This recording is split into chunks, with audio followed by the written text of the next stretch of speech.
This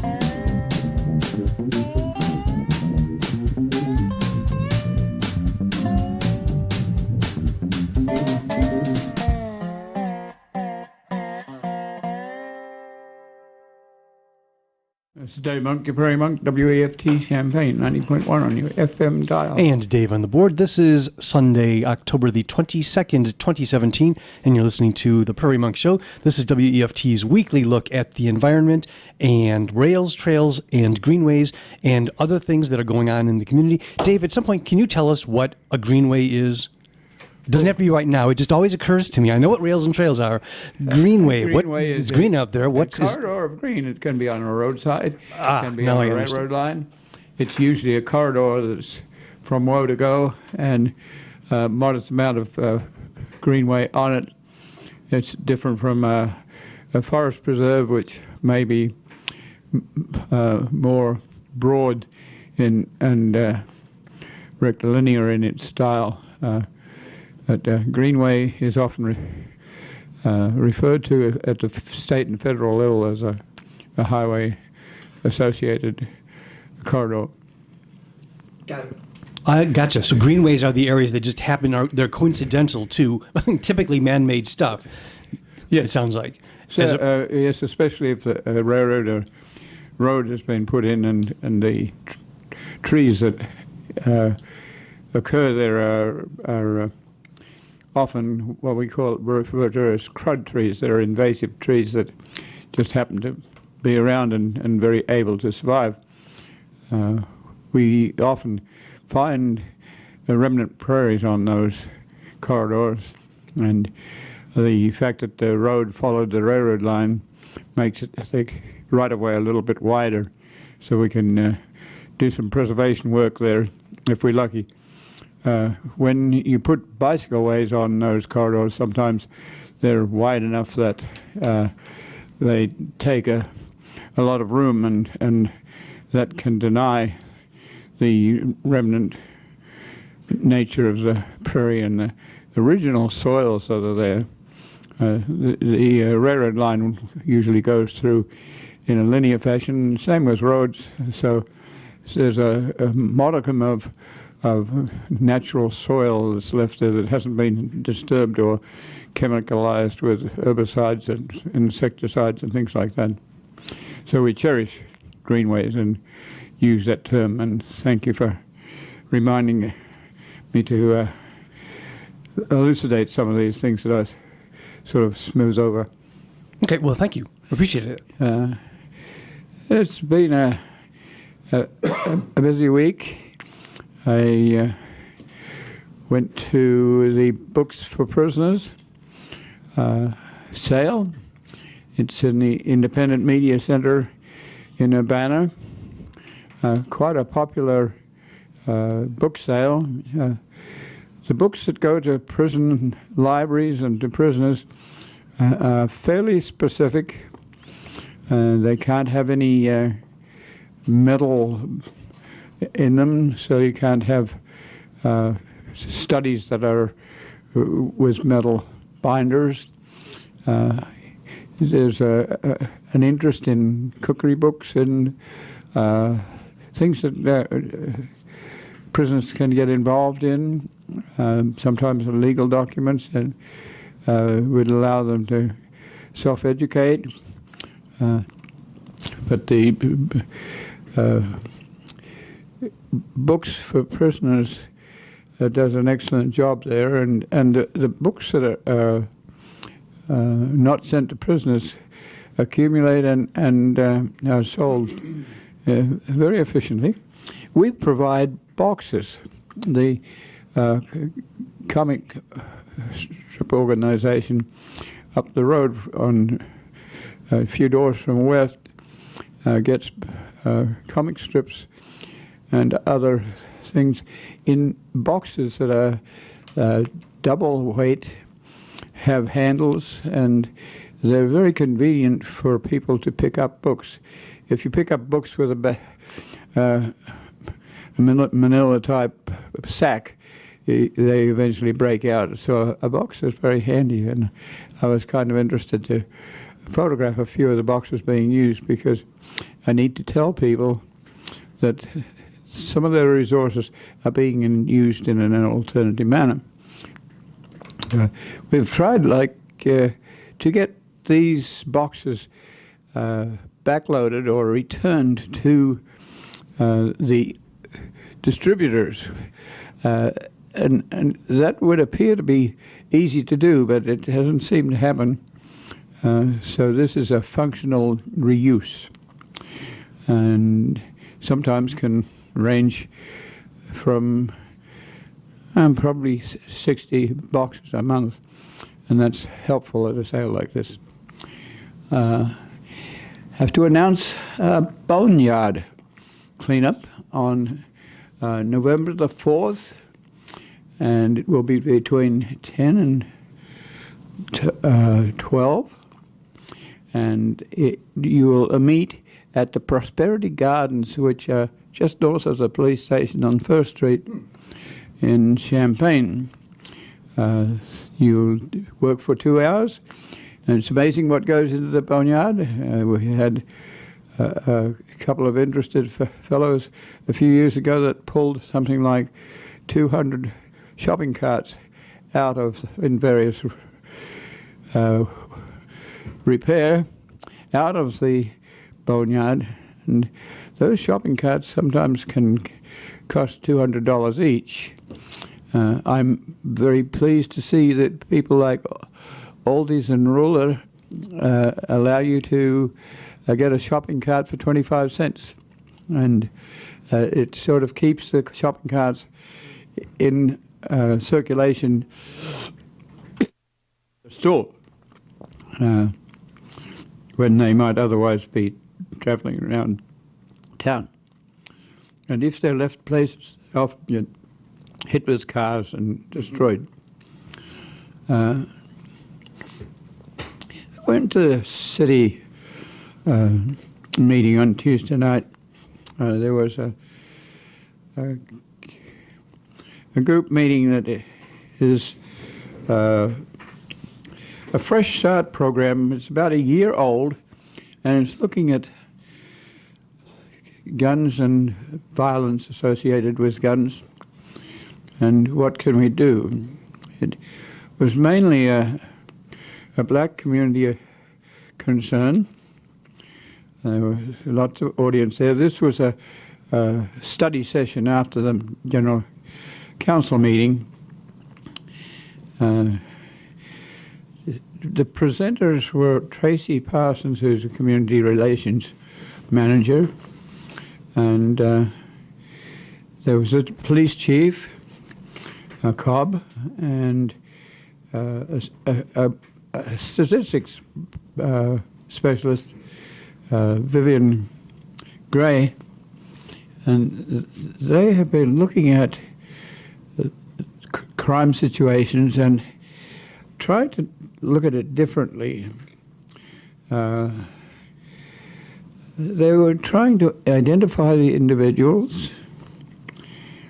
They were having meetings with those individuals, pointing out what they could and couldn't do, perhaps. They were looking at support services which would help those people to understand their situation. And there were enforcement things that could look at high-risk people. There was a tally of the shots fired, and about 8% of the shots fired were fatalities. There was a listing of situations and the background for the situations. Often the raw statistic, it doesn't let you know some of the variables that are behind the concern. So looking at those variables is helpful. There were several pillars of progress that they're looking at. there's a citizen response council. There was a community involvement from the audience.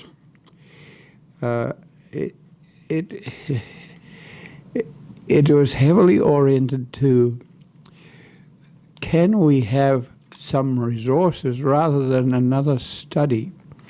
These sorts of studies sometimes extend to large salaries and expensive details, and they seem for people in the black community to ask if we couldn't have more jobs, and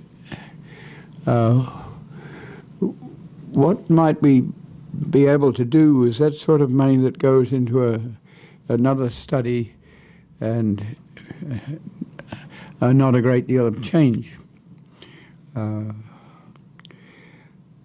I sat there and listened. I'm rather concerned. I have a dear friend in Australia whose youngest daughter was 27, went on vacation to Tasmania, and someone with a shooting spree shot 33 people. She was a victim, and at that time, Australia as a nation decided to do something about this. They had sort of like an amnesty where people would hand in guns, be paid for them on a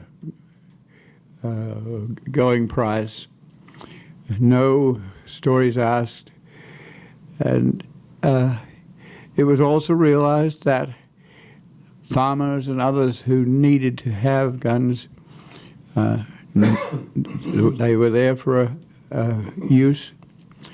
But that sort of has quieted any outrageous amount of gun activity for 20 years. My understanding is they only collected something on the order of 20% of the guns. So it's not like everybody's guns are gone now. 4 out of 5 guns still out there in the communities, in the town, and yet not a single mass shooting, as opposed to other countries. The views and opinions expressed are solely those of the speakers and nobody else. Okay, yes, and now 20 years later, they're doing the same thing again. It is interesting that there are pockets of this happening in the U.S. and other places where people live and work in dangerous neighborhoods and gradually, almost in a priestly manner, find the citizens that are likely to cause problems and get them together and perhaps eventually remove some of the guns and pay for them. There is another alternative which has been getting Nobel Prize winning notice, is an Indian guy who has been providing banking services for people, and especially women.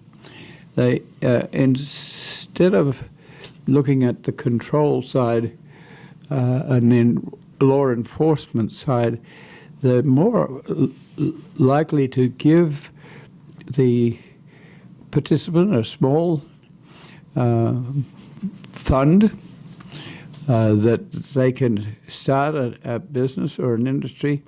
So you're looking at the community in a slightly different way, and they've found that that has been very successful. The people who take that small amount of money start to do interesting things with resources, save resources that they wouldn't otherwise save, and that is a possibility. It's not likely to happen in the era of IRA. it, or, it is helpful. It at least tweaks the nose for a while, and acts as a calming thing. So I was thinking that perhaps if resources were available, some of them might be assigned in that manner. That means that you have to have a gross national product which is not quite so oriented to profit, but as to social welfare and social profit. I didn't say anything about Zoe Hall, who lost her life, and I've sat there in the same room when I met her when she was alive, and from when she was memorialized. But it brings you close to situations which are local, and we wish that group a lot of courage. Patricia Avery, who's been county board chair, was there, and others speaking in a genuine manner, and I appreciate the council looking at this subject, which has been in the forefront for the last many years. The next thing I wanted to do was to continue through from last week on the concept of taking the Kickapoo Trail through Champaign so that we could have connectivity between Danville and Decatur in the long run. This has been a project on many people's minds. A little while ago, we had a lot of people who were thinking about an interurban that would go from Champaign to campus and on to Urbana. It didn't eventuate, but the railroad lines that we're talking about are not heavily used, and there is a growing concept at the national level of rails with trails. As prairie people and as greenway people, we're not awfully excited about rails with trails because they often take out many acres of remnant prairie and habitat. But in certain areas, especially in urban areas, there is no habitat there to start with, and the railroad bed can range from 100 feet wide to 200 feet wide. It can range from one single main line to a yard with perhaps 6 or 8 spur lines. The railroad beds in this area, secondary except for the Canadian National, which goes north and south. The Norfolk Southern runs from Urbana through to Mansfield and used to run to Bloomington, and that has been a main line, but 30 miles of that is being closed out between Bloomington and Farmer City and Mansfield. The line is still very active between Champaign and Mansfield, where the grain from Cargill or Anderson's on West Champaign turns on to another Norfolk Southern line. The line that comes through from Decatur used to come through Oriana, Argenta, Cisco, Monticello, Whiteheath, and round to Seymour, Bonneville, Staley, into Champaign. That line has been abandoned for many years. The Railroad Museum bought 7 miles of active line and uses that for its museum purposes. Heartland Pathways bought 4 miles between the Railroad Museum and Seymour, and Seymour and Bonneville has been providing grain services from elevators on that line. When you get to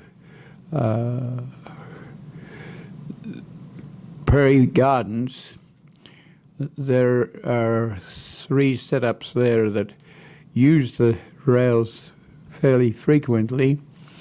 One is a plastic organization that brings in plastic materials.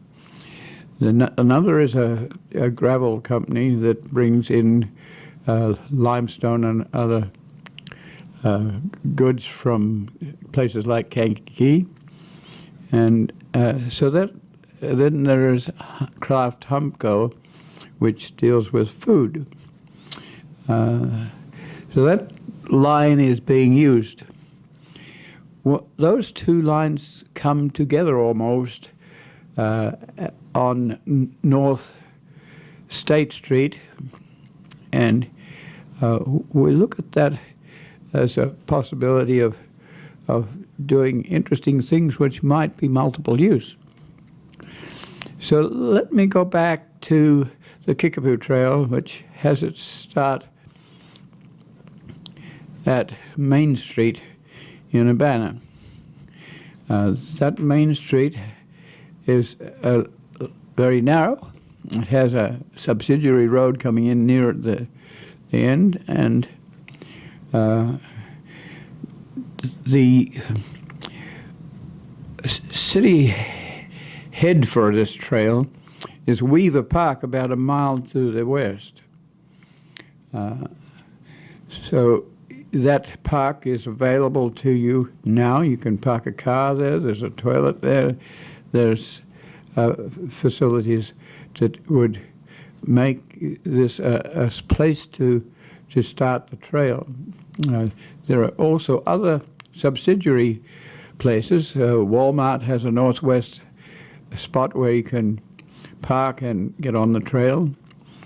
But it seems to me that the rail could be continued. The rail trail could be continued across Main Street and straight up parallel to 150 to Smith Road. And Smith Road is a little dumpy road that has been put in fairly recently, that's near Weaver Park. And I think with a little bit of variance, variance is that you change the rules a little bit, to have a bicycle access. Weaver Park is right opposite the end of Smith Road, which runs between 150 and Main Street.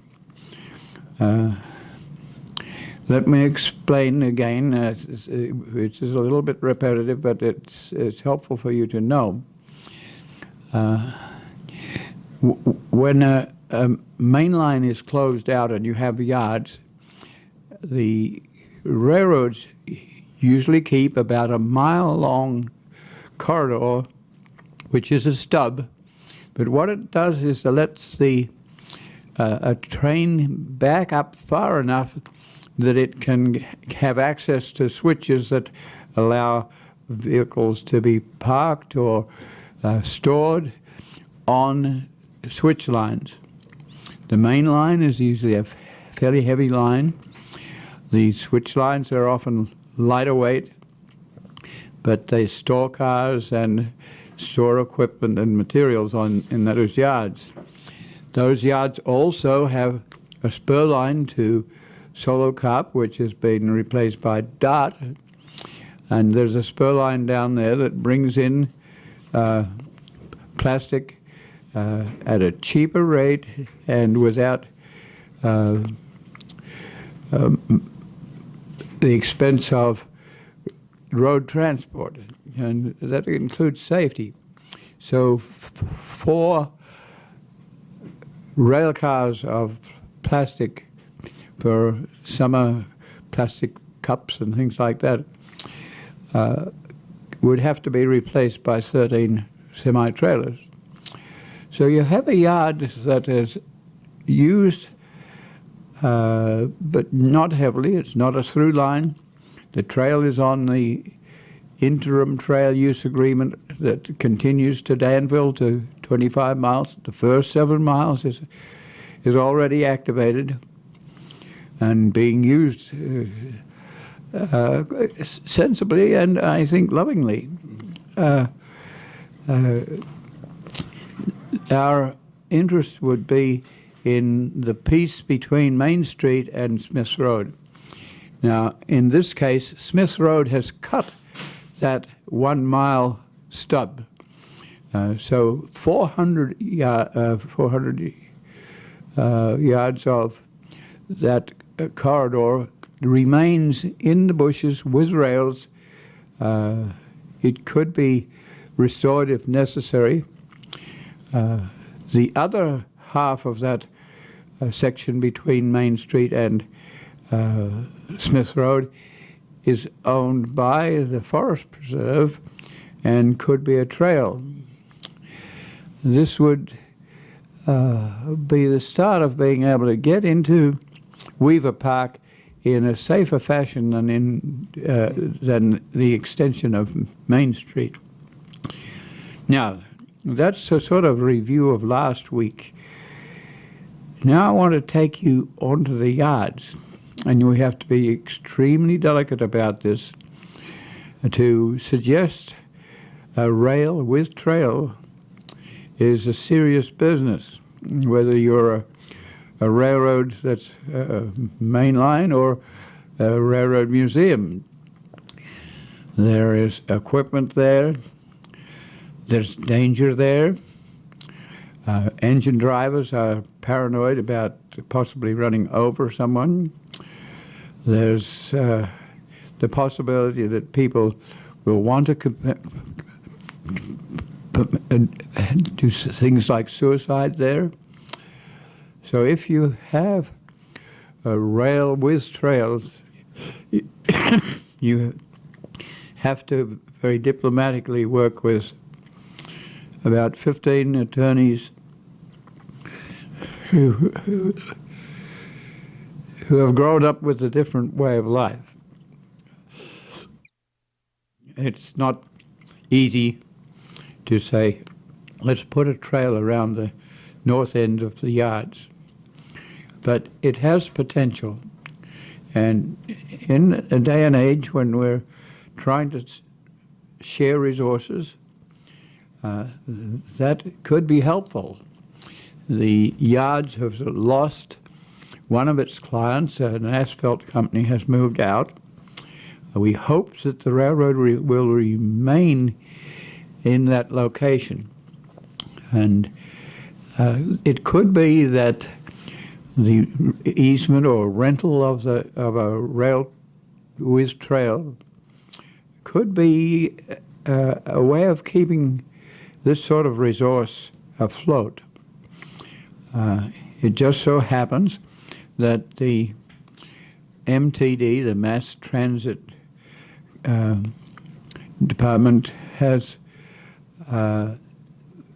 taken over what used to be a roundhouse area as their barn storage for buses and as their headquarters. And this is exactly adjacent to the rail bed to the north. And so my suggestion here is that the first phase, I'm not calling it a phase, I'm calling it a concept between Smith Road and MTD building would allow people to actually go to MTD. MTD carries bikes and people, and there would appear to be enough parking there and an access road that almost runs right parallel to the yards. So we're suggesting that might be a starting point for a longer rail with trail. The MTD has been very generous in interest in bicycling, and this could be a fun first concept to look at and to work with a national level body that is interested in these sorts of trails. The Chicago area has a lot of them, and it is possible to do this. What you need is a fence between the railroad and that right-of-way that you would want to use. You also have to think about a trail that is not as wide as a traditional rail trail that you know from the Kickapoo Trail. It's a trail that's ratified by the American Association for Highway and State Officials, and it's an organization that produces a one-size-fits-all trail.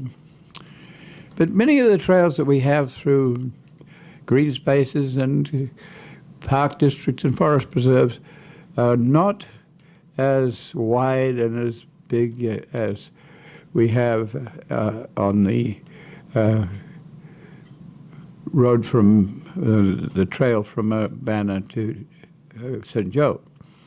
So I'm suggesting that the trail be somewhere between 4 and 6 feet wide, and that it be created in concrete that can be administered and repaired locally. If you have an asphalt trail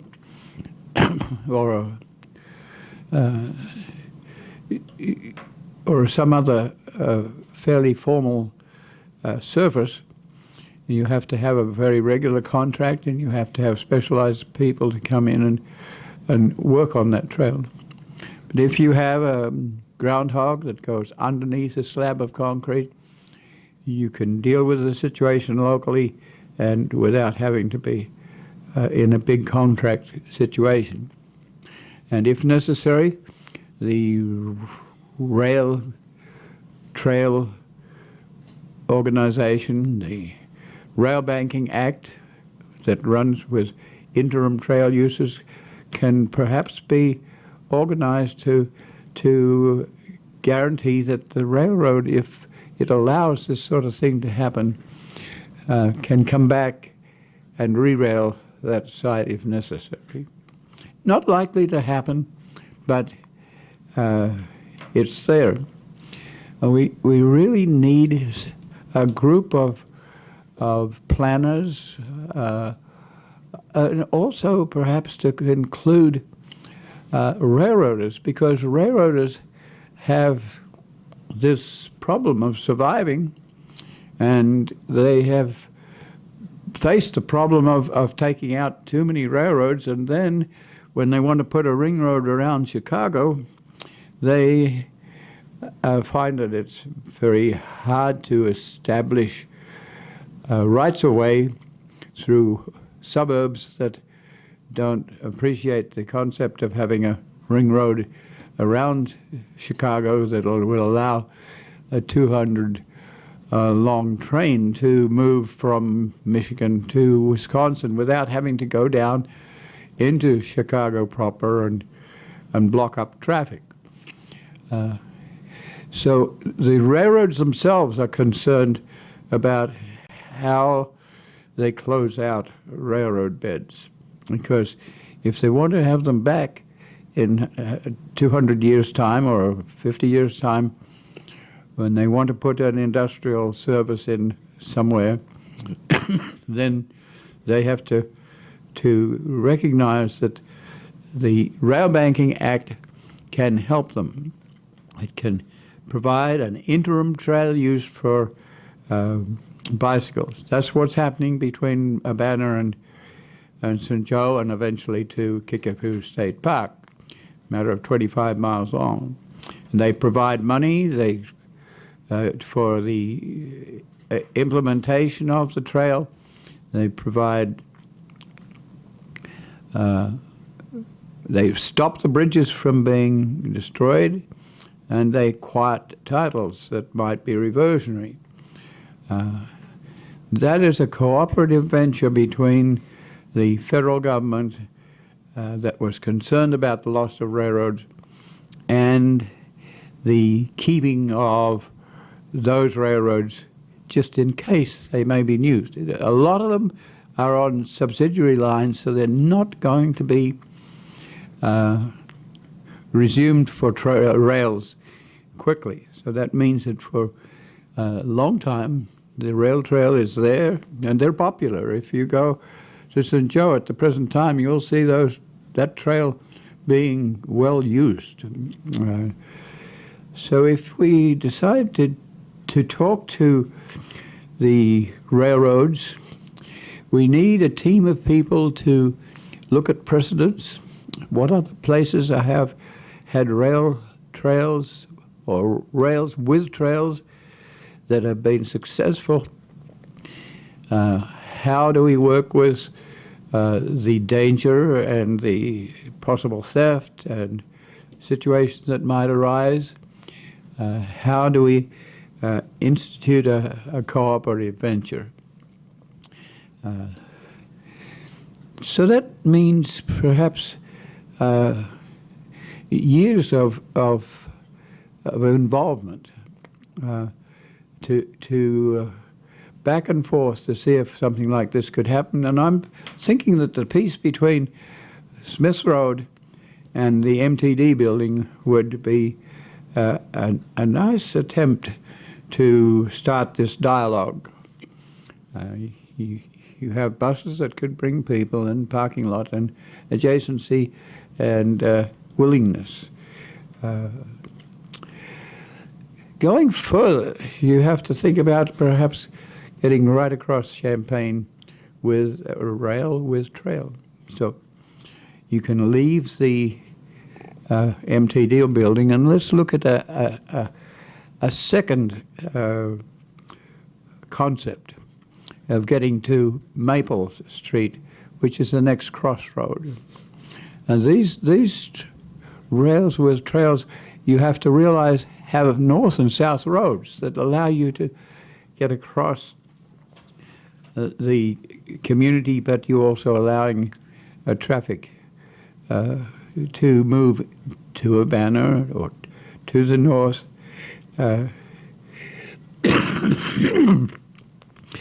That small section then takes the yards back onto a one single main line, decapitated because it no longer goes to New York from Urbana. It was New York Central, then it was Conrail, and you could sit your tail on that rail and you would know that you're connected to New York or to San Francisco. That's been decapitated anymore, so you have a trail that goes to Kickapoo. An alternate use is interim trail use. Okay, now we're back at Maple Street, and we're looking west and thinking how to get across town. And there's one big problem there. The next problem is Vine Street, which is an underpass for this railroad, and the railroad goes through on a narrow bridge.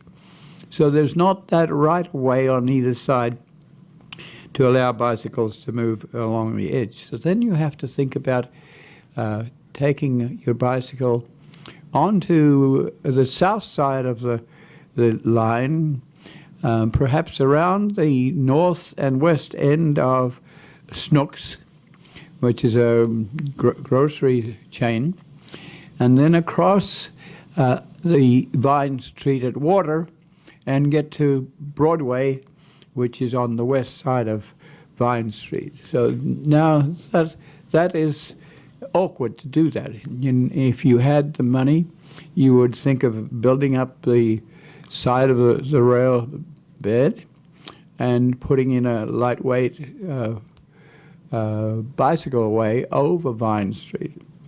These are the sorts of things we have to think about, because it is somewhat more natural for the bicycles to go straight through rather than to be whittly-waddling around and side streets. But the side streets can happen and without a great deal of cost.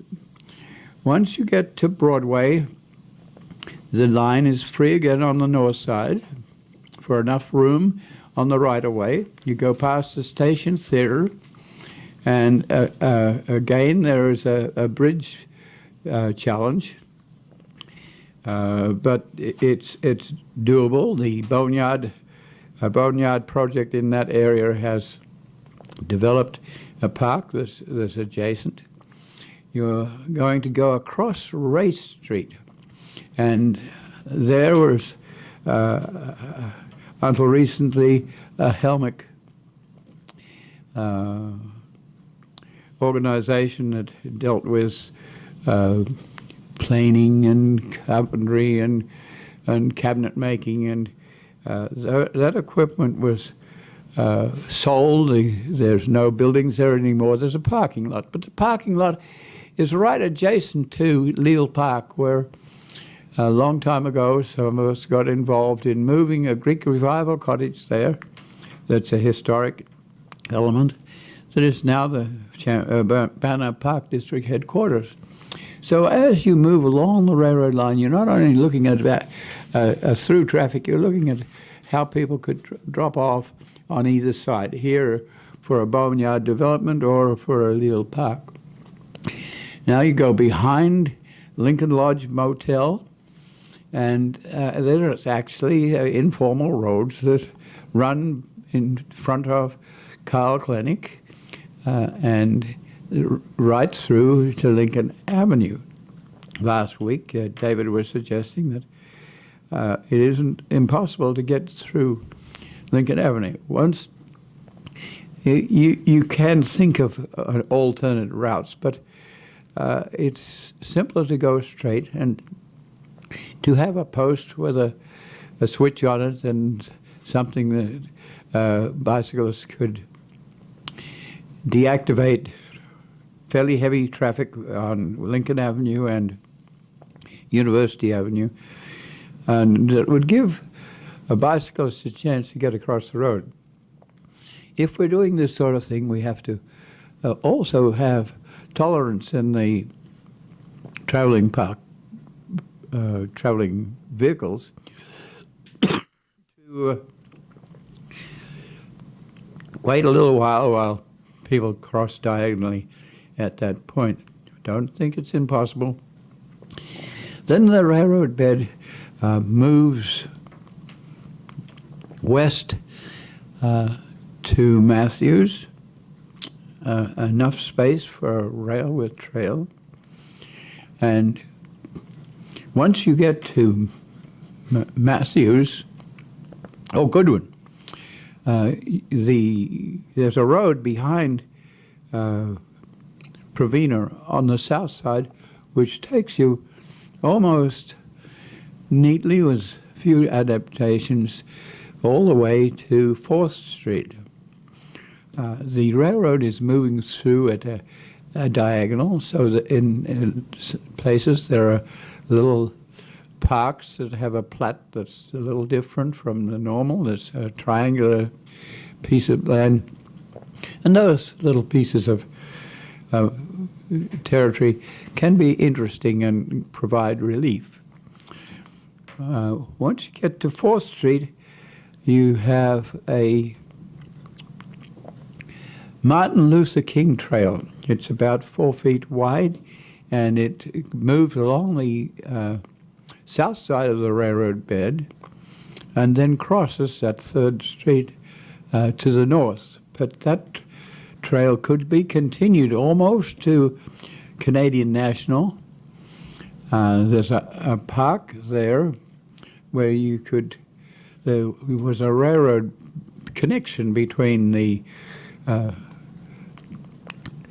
Norfolk Southern and the Canadian National, which is, the remnants are still there, but it would allow a trail to be carried without too much organization that would run down to Washington Street and First Street. So at First Street, it's on the east side of the railroad line. The talent here is to get under the railroad line. And the underpass at Washington is quite high enough and wide enough for bicycles to get through. So I'm thinking that this could be an alternative. If you don't go through that park with a formal trail, you can also drop off on 3rd Street or 2nd Street and come down Washington Street and come through. And then you get to Market Street and go north on Market Street. Then there is another concept, and that is the Wabash Railroad line is abandoned at that point, and it goes north to Neal's, across north of the post office, across Neal Street and across Randolph to State Street. That's our next concern. If you had an imagination, you could take a lightweight bicycle bridge across Canadian National, but I have to imagine that that would be too costly. And so here we're once again using alternative roads. Now let me explain again that there are three railroads here. One comes in used to come in from Bloomington. It comes in from Mahomet. And at State Street, it starts to parallel a line coming in from Monticello and Decatur. Those lines have been decapitated, some, but they're still there. The line from Monticello was known as the Wabash line. The Wabash line had a derailment not too long ago, and that line has been decommissioned, and the traffic now switches on to Norfolk Southern. That leaves about 1.5 acres of open space. It's a rather interesting open space. It was where the Monticello Railroad Museum first decided to be a museum. It's where there was early railroad depots. There were yards. There are schools in the neighborhood. And we're thinking that that plot of land could be a venue for community interaction. It could have rail trail people come there, but we could also have historic trains come in from Monticello. To that end, we're re-railing 4 miles of Heartland Pathway as rail, and hoping that the grain elevators at Seymour and Bonneville will continue to operate and keep that active line active. That's a challenge, which means we have to talk to this Federal Surface Transportation Board and Canadian National, which owns the line. We may have to buy the line in order to bring historic trains on it. If we don't buy, we have to make sure that we work with groups like Canadian National to have a pilot which will run the trail on the train on active lines. So, but one way or another, we hope that in the long run, recreational steam or other historic trains could reach that plot of land which is sandwiched between Randolph and State Street. For those of you who have been around for a while, there was a big ice factory nearby that has been removed. And there may be a detention pond in there somewhere. But those two lines come together, and with a little bit of imagination, you could park a historic train there, have events that would be interesting, and so that's one of the concepts. We haven't really done a lot to extend the concept of trails going through to the west, through the area where Humco is served and where the gravel people are served and the grain company is served. So that's the sort of thing that needs a lot of research. In the long run, you have to imagine that it would not be impossible if you have a rail with a trail.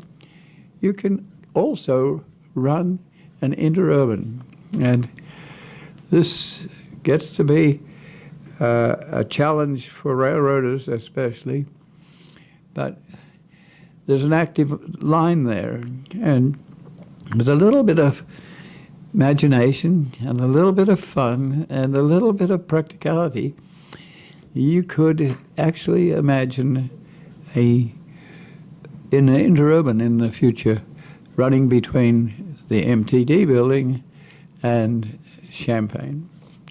You could even do it without going onto the Canadian National Main Line, because you could park on the east side of the MTD building a train. So you would have access to Champaign-Urbana, and all those crossroads, north and south, would provide access. And we have on University Avenue, which is nearby, a huge amount of apartments being built, and development is there. So with a little imagination, you could do something like that without having to cross the Canadian National Main Line. The railroads are doing well. They're doing well with the main lines because the main lines are mainly now dual ways, so that the very expensive freight trains can pass people movers. The traffic for people movers is up, but the people movers like Amtrak are fairly heavily subsidized. So they get in the way of long trains that if you stop them, it's going to cost you quite a bit to start them again. And so there's an attempt to have hubs that are about 300 miles apart. In our place, it's Chicago to Memphis. There are places like Champaign where trains can move off and be parked, or you can add or subtract cars. It used to be that you did a lot of humping of trains and reassembling of trains with individual cars, but these days you have a form of train that does not be disconvolvulated. It's often carrying bins, or I'm trying to think of the term, containers that are stacked too high, and those trains are loaded and unloaded with a gantry crane. So this is a different form of transportation. At some places, like with Kraft Humco, or you can sometimes take a 7-unit and add it to this train, but it's not the manifest train of the past.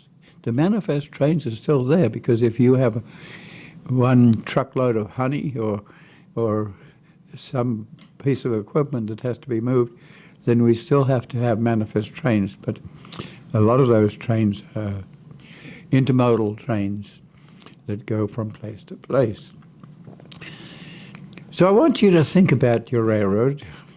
It's often left out of maps. It is axiomatic. It's there. It's a few dotted lines. But think about how you as a citizen can relate to the railroad and how you can sympathize with the railroad trying to use the lines. We have a rather wonderful research division for railroading that has been traditional here at the University of Illinois. And some of the concerns are the weight of the rail car, the quality of the steel that goes into the lines and into the axles and into the wheels. And so there's a lot of research behind this. It's not a matter of just putting in a rail with trail and it's functional reuse. So I'm hoping that we could get someone to relook at this area without us getting into the situation of an axiomatic no. There's a possibility that we may be a demonstration for other places to do some of the same things. It's a matter of working with very traditional railroads that sometimes are not easy to adapt. It's a matter of how we can use spur lines like Kraft Humco onto excuse me, onto accessing the main lines. And it means that you sometimes might have to walk along the railroad line carefully and see what we can do. 1 minute. So we're getting to the end of the time. I have to think that somehow you have to think about places like Monticello that have a railroad museum that might actually allow us to do some of these things in experimental manner. And that's a very cooperative thing too. So this is getting to the end of our time. And so this is Dave Monk, your Prairie Monk, WEFT Champaign, 90.1 on your FM dial. And Dave on the board. And as always, the views and opinions expressed are solely those of the speakers and no one else.